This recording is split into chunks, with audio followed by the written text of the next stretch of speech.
Hello everyone, welcome you all again to my YouTube channel Let's Do Biology.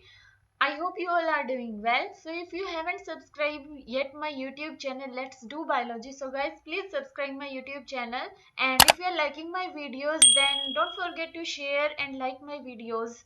Okay, so as you can see in today's video, I will discuss with you about the complete information, everything about the that is related to NII PhD entrance. Okay, myself Archana and I am research scholar at IISc Bangalore.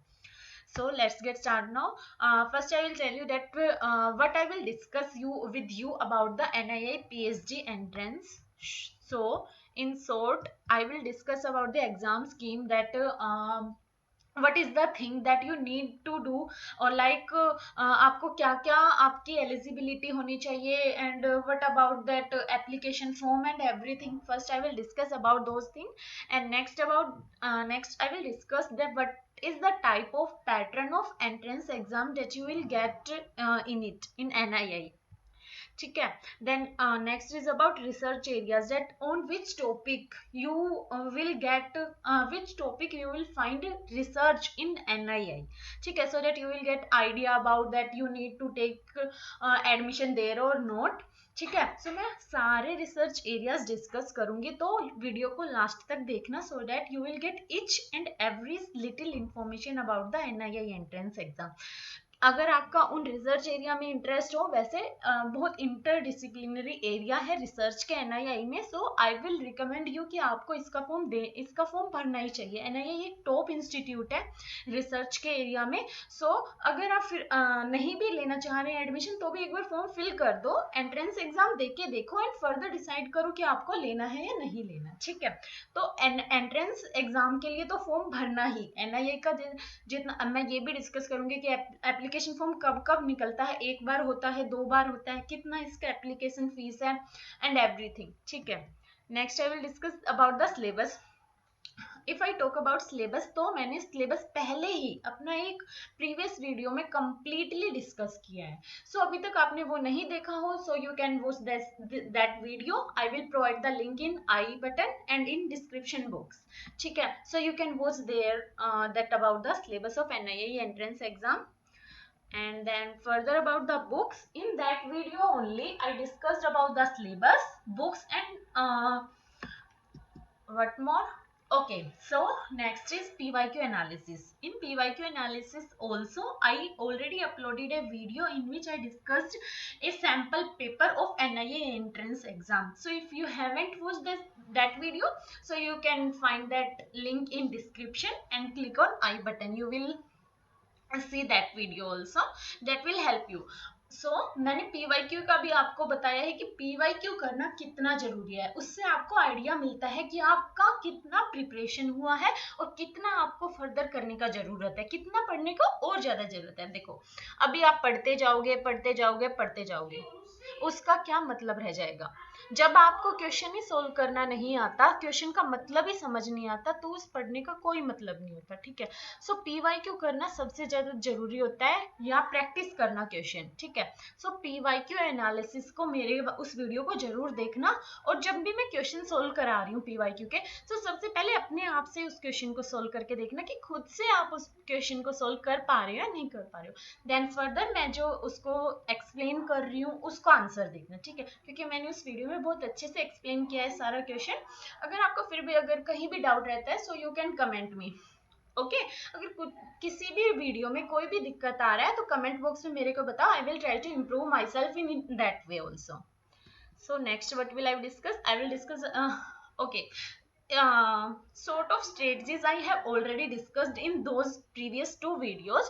So उनको video को देखना. अगर कभी अभी भी और आपको कुछ जरूरत लगती है कि कुछ और आपको चाहिए कि NII के लिए कैसे पढ़ना है, तो आप कमेंट बॉक्स में बता सकते हो. मैं उस पर भी ट्राई करूंगी उसको आपकी प्रॉब्लम को सॉल्व करने का. ठीक है, then next is complete admission process, like how many phase will be there to get admission in NII. Complete मैं डिस्कस करूंगी लास्ट में. ठीक है, okay. And then if I talk about interview, so NII के interview का मैंने मेरा जो भी 2 लेवल हुआ था, first level and second level, दोनों के क्वेश्चन से रिलेटेड प्रीवियस वीडियो ऑलरेडी एक वीडियो अपलोड कर दिया है, आपने वो नहीं देखा हो तो वो भी देख सकते हो, ठीक है।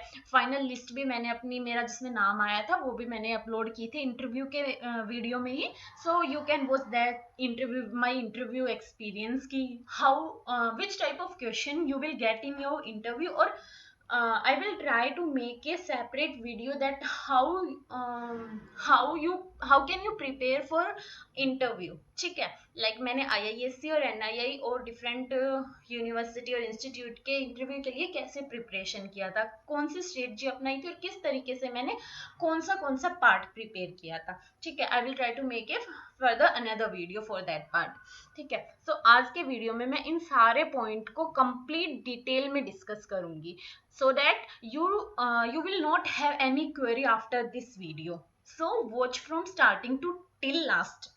Okay, okay, let's start now from first point, that exam skin, what will be like. Okay, first let me introduce about the exam. The name of the exam, as you can see, is NII PhD entrance exam. So guys, अभी भी इसका form निकला हुआ है, last date extend हो गई है। सो आपने अभी भी फॉर्म नहीं फिल किया हो तो जल्दी से फॉर्म फिल कर दो NII PhD एंट्रेंस एग्जाम का। अक्टूबर में इसका एग्जाम होगा, ठीक है। तो उससे पहले अगर आपको कोई भी दिक्कत हो तो यू कैन आस्क मी। सो इसके इक्विवेलेंट एग्जाम अगर आपने NII का देते हो तो ठीक है, अगर आपका ये भी हो तो this is also valid in NII like CSIR, DBT, JRF, ICMR, DST, UGC. These equivalent exam are also applied in this case also, and this exam is conducted by itself in NII institute, not by any external agency or nothing, ठीक है। So this is all about the NII PhD entrance exam if I talk about the introduction, ठीक है। Next is eligibility criteria, that what will be the eligibility that you need to you have that you will be eligible for the exam. Okay, so who can appear, who are the student that can appear, that आपको कौन कौन सा क्या degree होनी चाहिए आपके पास। so क्या होना चाहिए कि आपका MSc इनमें से कौन से भी ब्रांच में हो सकता है, ठीक है। okay.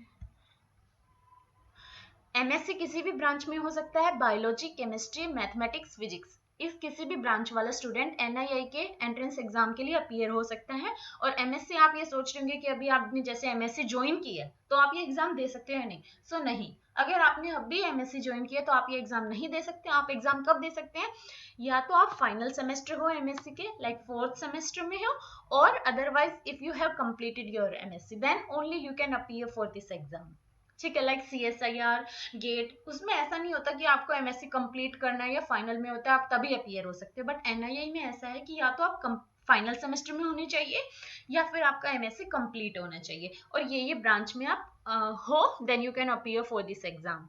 Then next, who can appear, MTech student can also appear, ठीक है।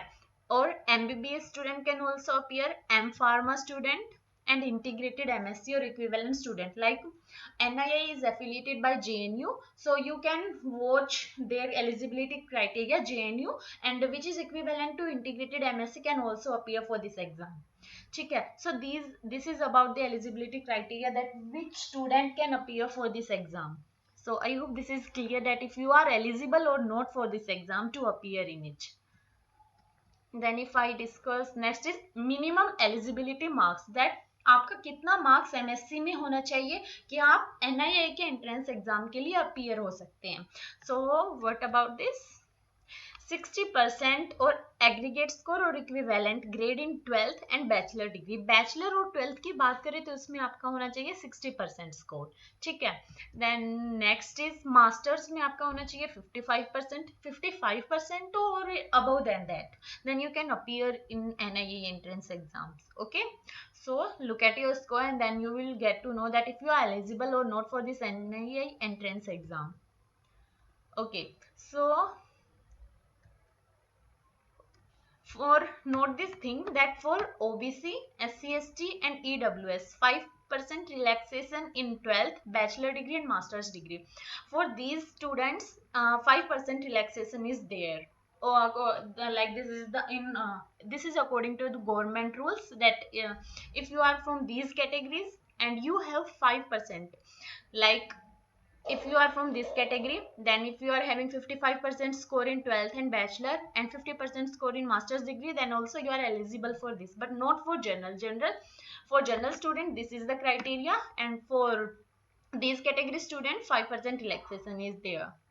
ठीक है, so देखो आप अगर आप eligible हो देन fill the form. ठीक है, then next is age limit, like आपका कितना एज होना चाहिए that you will be eligible for this exam. Age limit is 28 years. This is the upper age limit for like general student. For other reserved category student, this will be according to government rules. ठीक है, for reserved category reservation as per government rules. Okay, so this is about the age limit. Then further, if I will talk about the reservation of seats, that how the seats will be divided in different category students, so like for general students. So this is the thing that you can see for I will here I will talk about the reserved category students, that how much reservation you will get in this exam. For SC student it is 15%, ST students 7.5%, OBC 27%, PWD 5%, EWS 10%. ठीक है, so this is the reservation if you are from this category that you will get in NIE entrance exam. I hope this thing is clear, whatever I am talking and earlier I talked about. If somehow you haven't get anything, then you can write in comment box. And also if you haven't joined my telegram group, then you can join my telegram group. I will provide the link in description box. So Telegram पे मैं क्या करती हूँ, MCQ provide कर like PYQ, actually PYQ मैं provide करती रहती हूँ, डेली प्रोवाइड करती हूँ, और लाइक संडे को एक्चुअली मैं क्विज भी रखती हूँ. तो अगर आपने अभी तक ज्वाइन नहीं किया है then you can join me on Telegram, and आपको वहाँ पे प्रैक्टिस होता रहेगा क्वेश्चन को. So I will recommend you that you must join the my Telegram group. ठीक है, and it's further it depends on you. Okay, so further is about application fees, that if you will apply for the application form, then what will be the application fees for this NIE entrance exam. Then what you should know that it is non-refundable. It is like in all entrance exam that application fees is always like non-refundable. Then for journal and OBC it is 1200, and for these reserved category students it will be 600. ठीक है, so now you have also the idea of application fees of NIE entrance exam, that if you will apply for this then what will be the application fees. ठीक है, then for journal or OBC non creamy layer 1200, and for SC ST PWD EWS student it is 600. ठीक है, then next what is fellowship.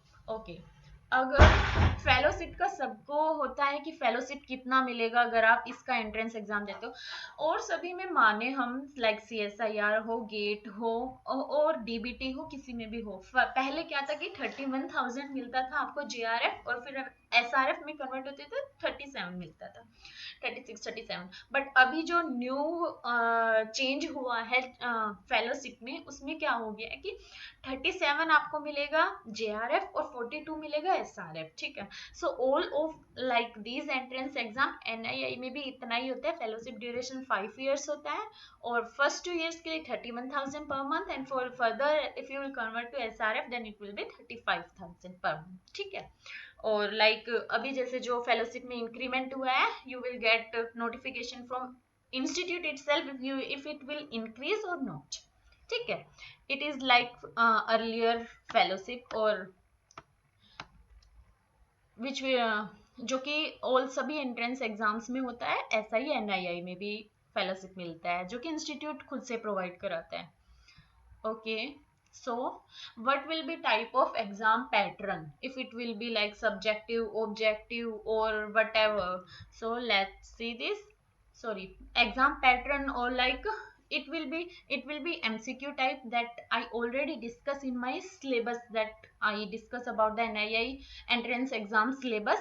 In that video I already discuss about the exam pattern also, and now I will discuss ki if it will be once per a year or twice a year. So as you can see कि कितना साल में ये 2 बार होता है, twice a year होता है. और कौन कौन से मंथ में, लाइक सेशन इसका होता है विंटर और मॉनसून. अभी जो लास्ट टाइम हुआ था वो हुआ था फेब में. ठीक है।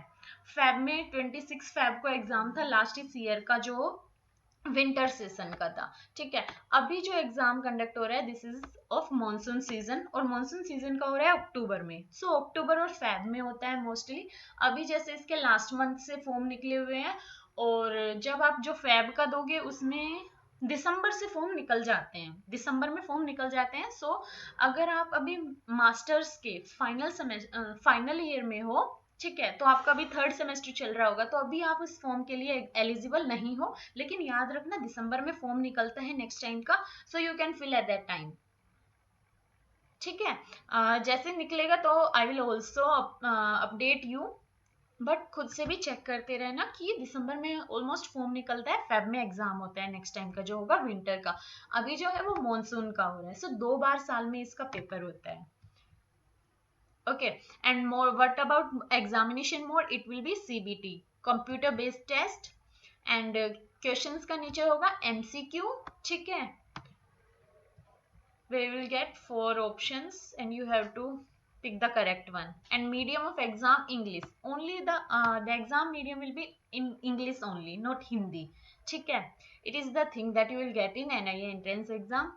And what about further, the total number of question will be 60।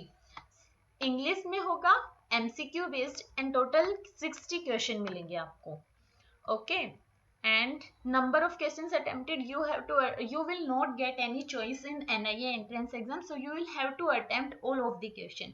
कि आपको 60 का 60 क्वेश्चन अटेम्प्ट करना पड़ेगा। ऐसा नहीं है कि आपको लाइक 60 क्वेश्चन मिल रहा है और you have to attempt 50 question. No, GATE में, डीबीटी में, डीबीटी में, CSIR, इन सब में आपको चॉइस मिलता है। बट NIA में चॉइस कुछ नहीं होता है, जितना क्वेश्चन होता है सारा अटेम्प्ट करना पड़ता है। ओके, एंड फर्दर टाइम कितना मिलेगा आपको? 90 मिनट्स और 1.5 आवर मिलेगा 60 क्वेश्चन सोल्व करने के लिए, 90 मिनट्स। ठीक है, so I think it will be enough for you too, if you know the answer then you can do it in 90 minutes.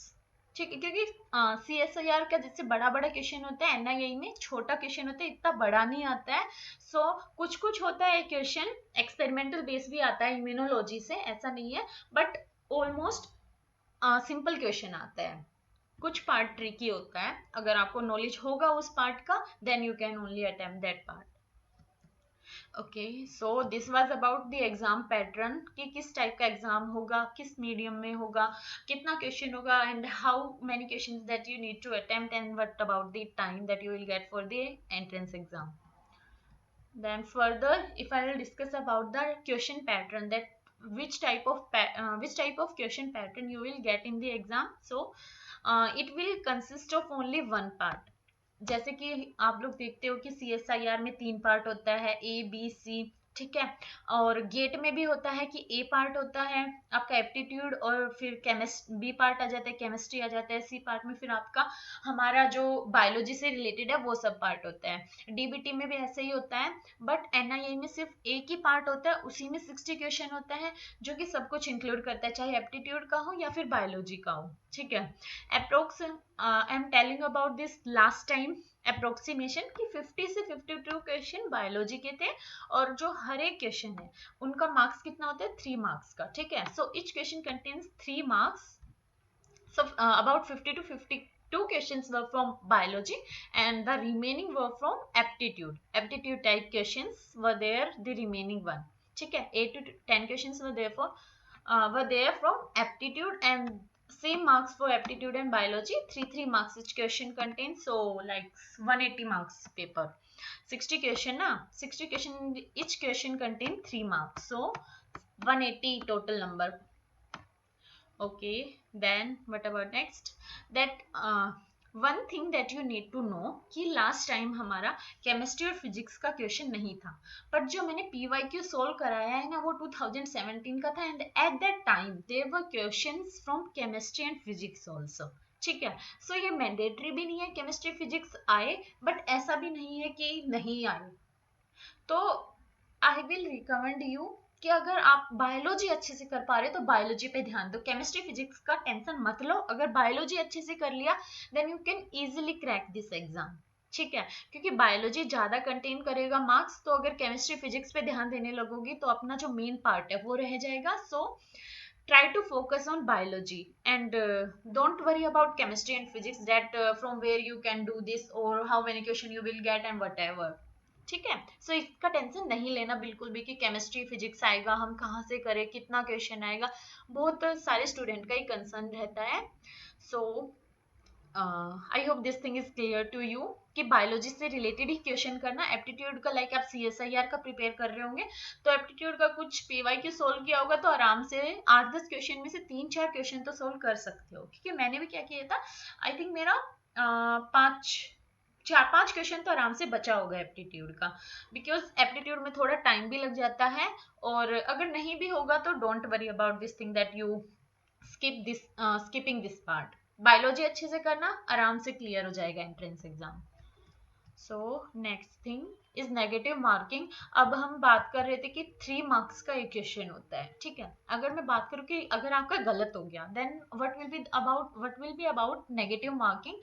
So negative marking is 1 mark will be directed for each wrong answer. If you will wrong one answer then 1 mark will be deducted. ठीक है, negative marking almost सारे entrance exam में होता है. तो इसमें 1/3 है कि अगर आपका 3 नंबर का एक क्वेश्चन होता है, अगर गलत हुआ तो 1 मार्क्स कट हो जाएगा. सो केयरफुली करना क्वेश्चन को, जितना अच्छे से आप श्योर हो उतना ही करना.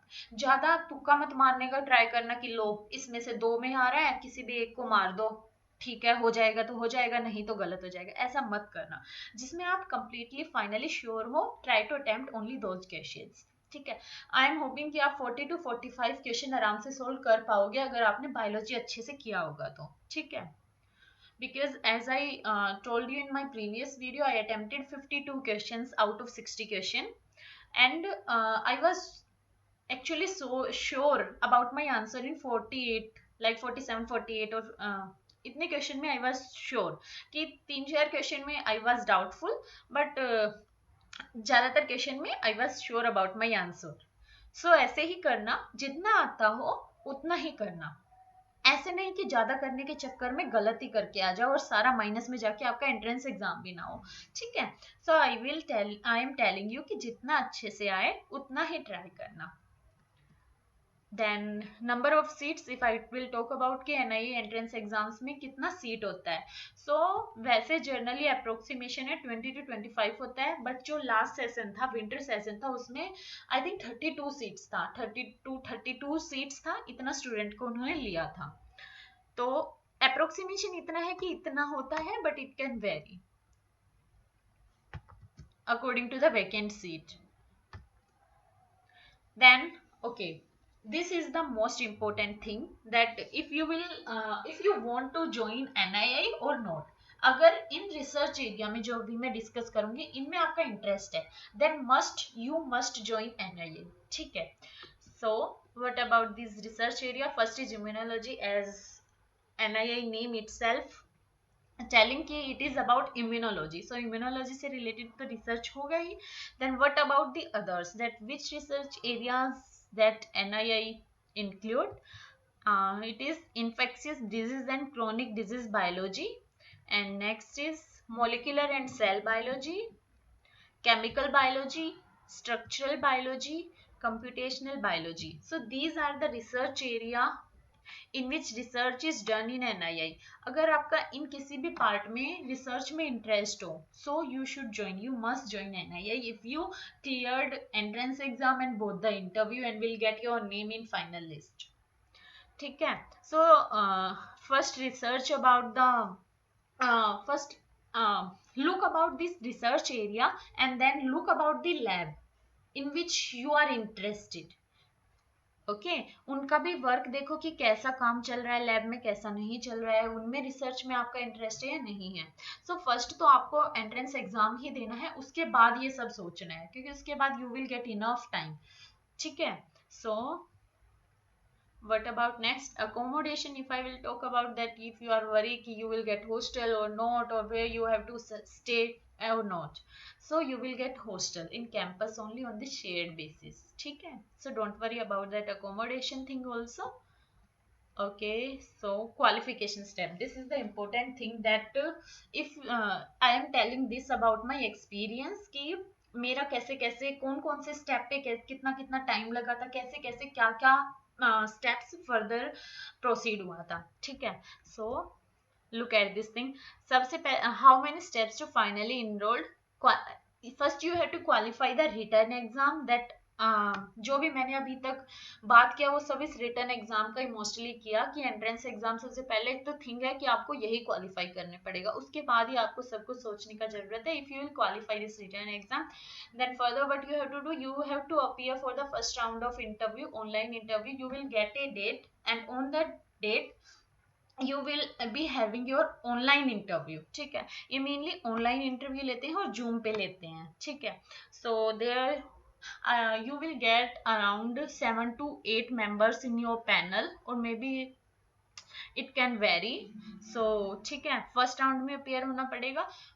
एग्जाम के बाद फर्स्ट राउंड ऑफ इंटरव्यू के बीच का गैप काफी होता है, सो उसमें आप कुछ भी कर सकते हो, अपने एंट्रेंस एग्जाम का प्रिपरेशन कर सकते हो। उसके लिए मैं फर्दर वीडियो डाल दूंगी कि कैसे प्रिपेयर करना है, ठीक है। So you can watch that video also.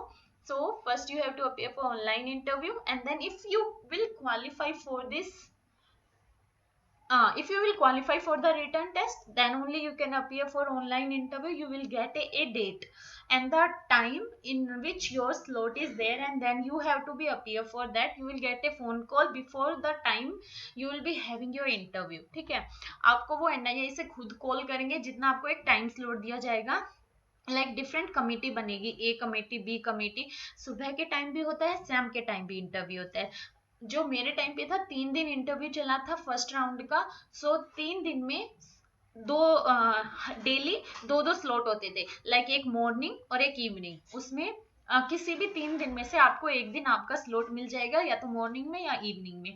उसमें जो लिस्ट होगी उसके अकॉर्डिंग आपका नंबर आएगा, जैसे 4th 5th 6th जितने भी नंबर पे है वो आपको जस्ट आपके इंटरव्यू से पहले, स्टूडेंट का जब इंटरव्यू चल रहा होगा आपको कॉल आ जाएगा NIA से कि अभी आपका इंटरव्यू है, आप रेडी हो जाए, आप मीटिंग को ज्वाइन कर ले। आपको मीटिंग को ज्वाइन करना पड़ेगा। जब वहां से प्रोफेसर पहले वाले आपके फर्स्ट स्टूडेंट का जो आपसे पहले है उसका इंटरव्यू खत्म हो जाएगा तो वो आपको एडमिट कर लेंगे एंड देन आपका इंटरव्यू स्टार्ट हो जाएगा। So if you will qualify for the first interview then you will appear for the second round of online interview. अब क्या होता है, जैसे 3 दिन आपका इंटरव्यू चला, उसके 1 या 2 दिन बाद आपको फर्स्ट राउंड का रिजल्ट आ जाएगा। अगर आप क्वालिफाई होंगे आपको मेल आएगा और फिर सेकेंड राउंड के लिए आपको लिस्ट मिल जाएगा कि आपका इंटरव्यू कब है, ओके। 6 मेरे टाइम पे जो सेकंड इंटरव्यू हुआ था वो आफ्टर 4 days हुआ था, ठीक है, जो सेकंड राउंड हुआ था। So you can have the idea now कि कितने दिन बाद आपका इंटरव्यू होगा। And then after 3 days I got the call letter from NIA that I qualified the second round of interview and then now I can take admission if I want. So if your name in finalist then you will be eligible for admission if you qualify for second round of interview. So ये 3 दिन के बाद आया था, ये like आया था